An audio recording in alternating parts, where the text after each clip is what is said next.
Kenapa hal ini bisa terjadi? Dan ini yang sebetulnya agak kerepotan ya dalam ilmu Al-Quran yang sering kita pelajari ini agak kerepotan.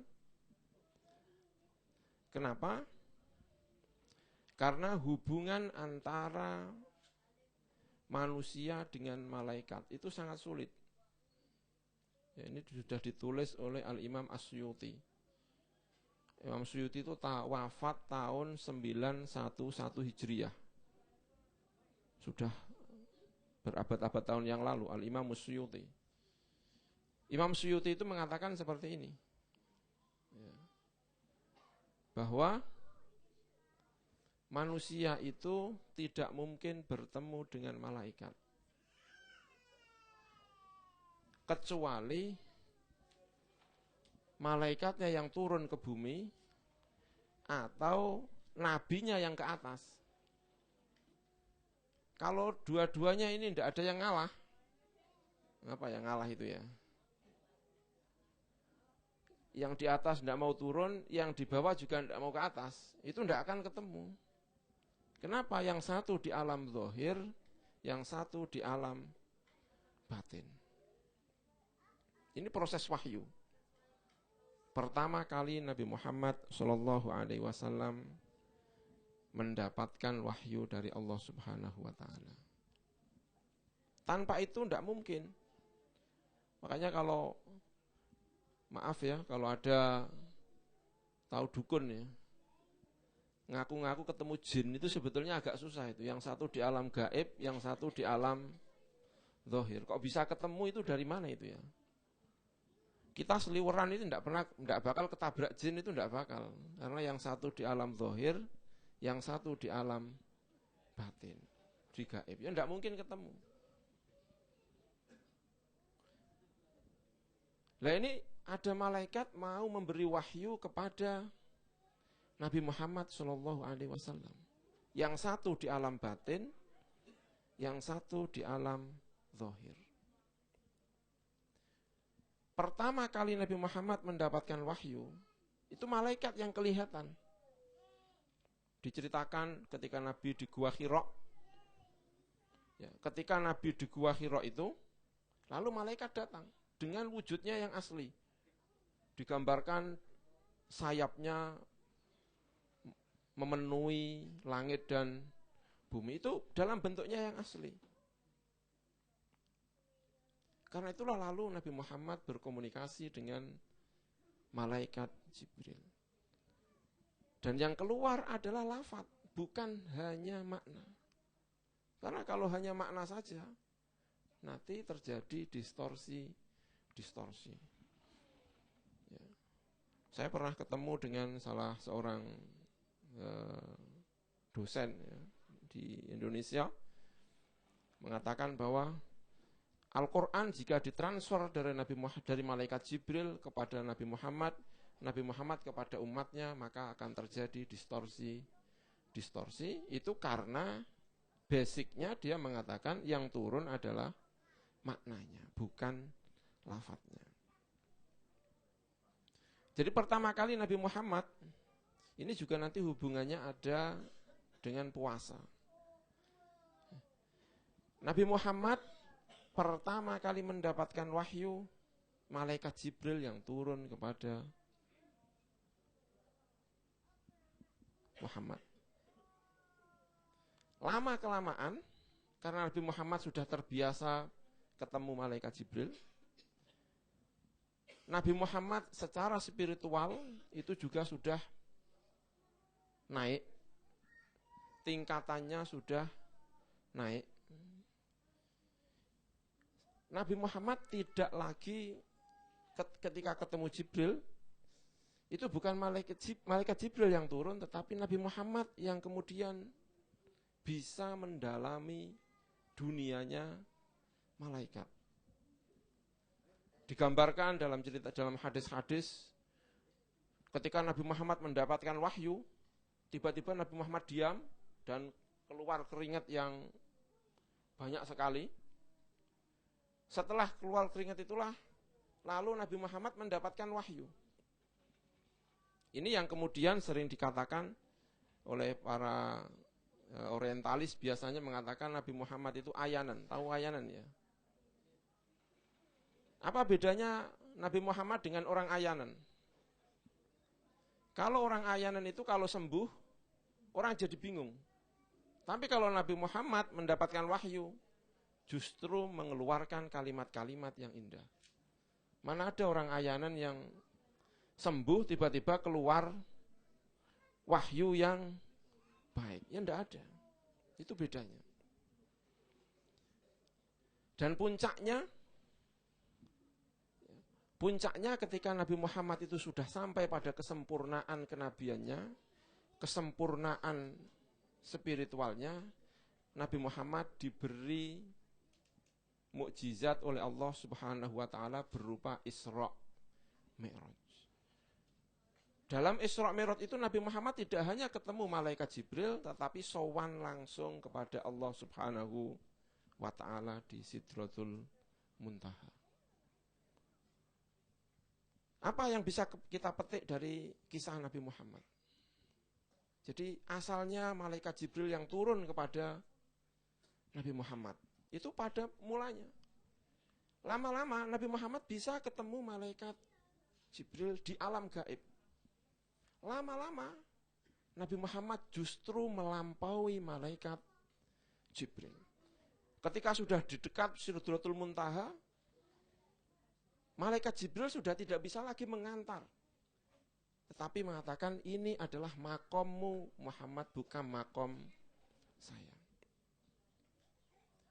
Jadi yang asalnya malaikat Jibril itu turun, mendekati Muhammad, mengajari Muhammad, lama-lama Muhammad naik ke makomnya malaikat Jibril, lama-lama Nabi Muhammad melebihi malaikat Jibril ketika pada peristiwa Isra Mi'raj. Ini artinya bahwa hingga Nabi Muhammad pun memerlukan riyadhah-riyadhah. Memerlukan amalan-amalan sehingga mencapai pada derajat yang sangat tinggi. Apalagi kita umatnya. Kepingin kita dekat dengan Allah hanya membutuhkan 1 bulan. Nabi Muhammad saja untuk mencapai itu dari umur 40 sampai ke umur 40 sekitar tahun 10 Hijriah baru bisa mencapai Isra Mi'raj. Kita ini ingin jalan pintas, sholat 2 rakaat, 4 rakaat, lalu tahajud 4 kali, duha 4 kali, 1 bulan kemudian kita mengaku menjadi wali. Bahkan sebagian ada yang mengaku menjadi nabi. Betapa orang ini ingin sekali menjadi orang instan. Orang kalau banyak makan mie instan itu perut mesti sakit itu.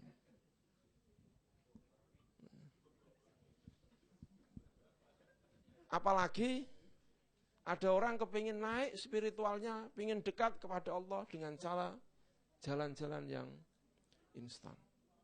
Ini betapa orang sekarang ini banyak yang ingin melakukan sesuatu melalui jalan pintas. Ini tidak bisa tentu saja. Kita mengingat perjalanan Nabi Muhammad Shallallahu Alaihi Wasallam. Bapak-bapak, ibu-ibu semua, saya juga ingin membaca ayat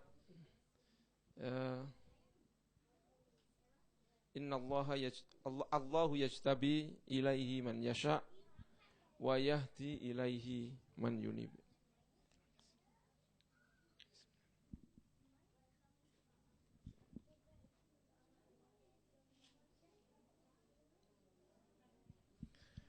Jadi Allahu yajtabi ilaihi man yasha wa yahdi ilaihi man yunib. Allah memilih orang yang dikehendaki dan menunjukkan orang yang kembali kepada Allah Subhanahu wa taala. Jadi Allahu yajtabi ilaihi man yasha wa yahdi ilaihi man yunib. Allah menunjukkan atau memilih. Orang dipilih itu ada 2. Dipilih untuk taubat dan dipilih untuk menjadi nabi.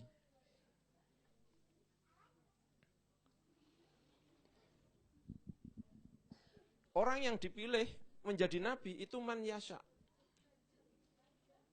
Tidak bisa orang itu pengen jadi nabi. Tidak bisa, ini merupakan hak prerogatif Allah Subhanahu wa ta'ala. Tidak bisa orang itu kok kepengen jadi nabi tiba-tiba bisa jadi nabi. Tidak bisa. Yang namanya nabi kalau menurut dalam ilmu akidah Islam itu merupakan pilihan Allah Subhanahu wa ta'ala. Makanya Allahu yajtabi ilaihi man yasha. Allah yang menghendaki. Ijtiba itu juga maknanya adalah taubat. Allah memilih hambanya yang dikehendaki untuk taubat. Siapa yang dikehendaki? Ya terserah Allah. Man yasha. Allah yang menghendaki. Ada orang yang hari ini nakalnya luar biasa. Masih saja meminum khamr, meminum arak dan mabuk-mabukan. Besok dia bisa saja taubat atas kehendak Allah Subhanahu wa ta'ala. Atas kehendak Allah. Ada orang yang main kartu, tahu ya main kartu. Dulu eranya Zainuddin MZ. Dengar ya, Zainuddin MZ itu kan kalau pidato kan enak sekali itu. Bahkan orang main kartu pun itu kalau dengerin Zainuddin itu ya seneng. Jadi sambil main kartu, sambil dengerin itu, mau dirubah gelombangnya itu marah. Lu jangan dirubah itu, enak itu, sambil main kartu. Ya. Jadi sambil main kartu, sambil dengerin Pak Zainuddin MZ. Ya. Tanpa sengaja, ada kalimatnya Zainuddin MZ yang menyentuh hatinya. Dan itu besok dia bisa taubat. Saya justru punya kawan, taubatnya ketika di gedung biskup. Ya kita tidak tahu, man yasa itu tadi. Dikehendaki oleh Allah Subhanahu wa ta'ala. Lihat gedung biskup, dulu zaman era saya itu, eranya orang baca Kopengho. Tahu ya Kopengho itu? Cerita silat itu. Sambil baca Kopengho, lihat biskup. Entah dari mana datangnya, ada dialog di dalam gedung itu yang menyentuh hatinya. Seketika bukan dia itu melihat biskup menunduk. Mau keluar kan juga malu. Wong nakal-nakal kok gayanya seperti orang alim ya. Jadi menunduk saja. Keluar dia besoknya sudah jadi orang alim. Ini rahasia Allah Subhanahu wa ta'ala. Tetapi sekali lagi ini man yasha. Tidak boleh ditiru man yasha. Saya hari ini tak lihat biskup, siapa tahu saya bisa taubat, ya kan? Hari ini saya tak main kartu, siapa tahu saya taubat. Loh, tidak bisa, karena ini adalah man yasha. Iya kalau dikehendaki, nah kalau enggak. Ada yang banyak sementara orang yang kemudian mengatakan, saya tak muda ini nakal-nakal dulu, nanti kalau tua saya taubat. Ya kalau tuanya jadi taubat, lah kalau tidak. Karena Allahu yajtabi ilaihi man yasha, yang dikehendaki. Karena itulah, ini itu merupakan murni rahasia Allah Subhanahu wa ta'ala. Kenapa ini murni rahasia Allah? Ada dua alasan paling tidak. Pertama, agar orang-orang yang baik itu ketika melihat orang yang jelek, tidak sombong. Kadang ada orang yang melihat jelek itu sombong. Lo tidak tahu, siapa tahu dia barangkali besok dikehendaki Allah menjadi orang yang taubat. Dalam cerita-cerita orang-orang solihin, ada yang namanya Fudail bin Iyad. Fudail bin Iyad itu nakalnya minta ampun. Tukang begal, semua orang takut sama yang namanya Fudail bin Iyad. Takut sekali sama Fudail bin Iyad. Tobatnya gara-gara apa? Gara-gara cinta sama gadis yang rajin ibadah. Ada preman kok jatuh cinta sama gadis yang ahli ibadah. Itu kan sudah alamat baik ini. Atau mungkin salah alamat ya. Namanya Fudail bin Iyad. Zaman dulu kalau ada gadis yang baik-baik, yang ahli ibadah itu paling jarang keluar. Nah Fudail bin Iyad ini kan preman. Setiap hari keluar ditunggu-tunggu kok nggak pernah keluar-keluar. Padahal hatinya sudah kadung tresno. Nggak kuat, rumahnya itu dipanjat. Dipanjat beneran ya. Lah pas dipanjat itu namanya juga santri. Namanya juga ahli ibadah. Pas baca Al-Quran. Al-Qurannya yang pas nyindir.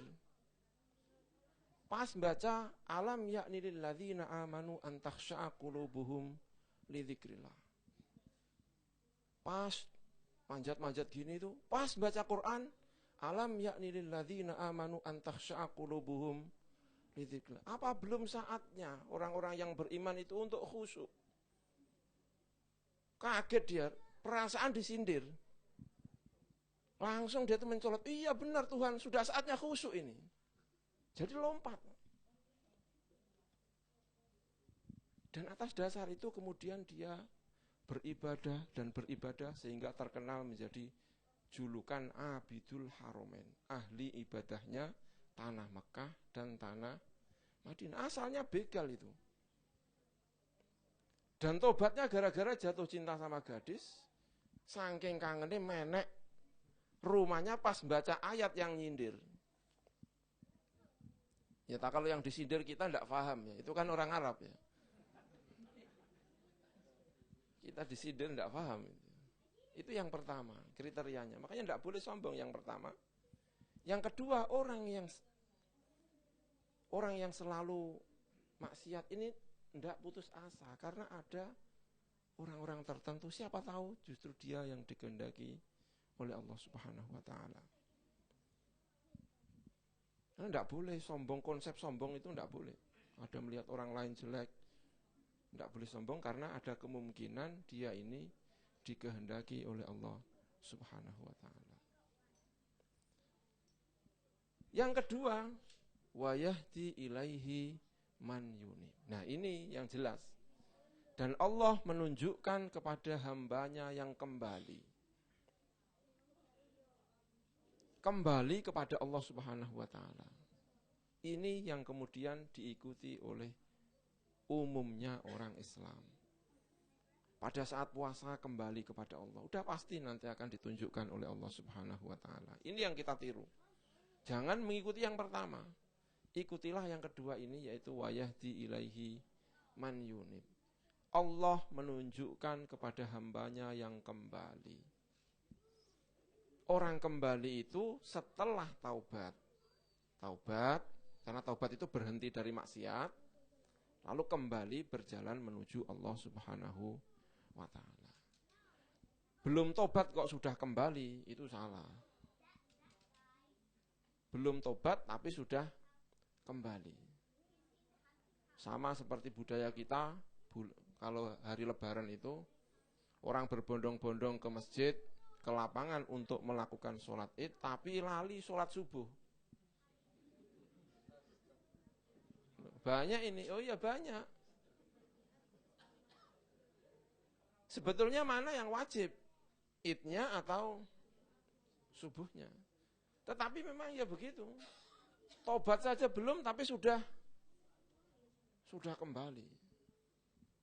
Ada orang yang sholat tahajud, begitu menjelang subuh ngantuk tidur, subuhnya hilang. Ini namanya orang yang kembali tetapi belum taubat. Nah Allah yang kasih petunjuk ini, wa yahdi ilaihi man yunib. Allah menunjukkan kepada Allah orang yang kembali. Dan orang yang kembali inilah yang di dalam sebuah hadis qudsi disebut sebagai kekasih-kekasih Allah Subhanahu wa ta'ala. Semoga saja pada bulan Ramadan ini kita bagian orang-orang yang bisa kembali kepada Allah Subhanahu wa ta'ala. Puasa kita ini memang benar-benar puasa yang diinginkan oleh Kanjeng Nabi Muhammad dan diinginkan oleh Allah Subhanahu wa ta'ala.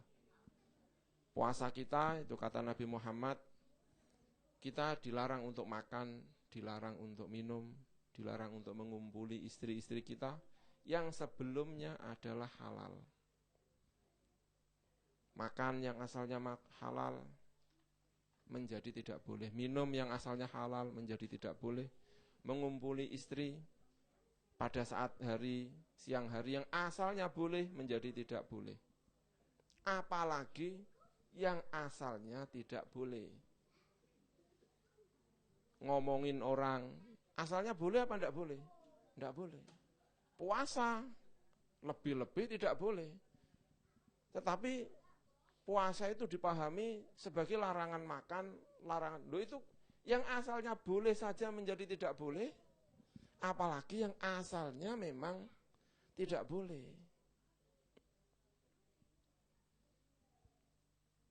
Karena itulah kata Nabi Muhammad SAW, Allah tidak membutuhkan orang-orang yang mampu meninggalkan makan dan minum, dan itu asalnya yang boleh menjadi tidak boleh, tapi sementara dia justru melakukan sesuatu yang asalnya tidak boleh. Karena itulah sering dikatakan puasa itu tidak hanya meninggalkan makan dan minum, tetapi juga meninggalkan larangan-larangan yang lain. Karena inti puasa adalah yang halal saja ditinggalkan, apalagi yang haram-haram itu justru yang harus ditinggalkan. Saya kira itu dulu yang ingin saya sampaikan. Saya mohon maaf yang sebesar-besarnya. Wabillahi taufik wal hidayah. Wassalamualaikum warahmatullahi wabarakatuh.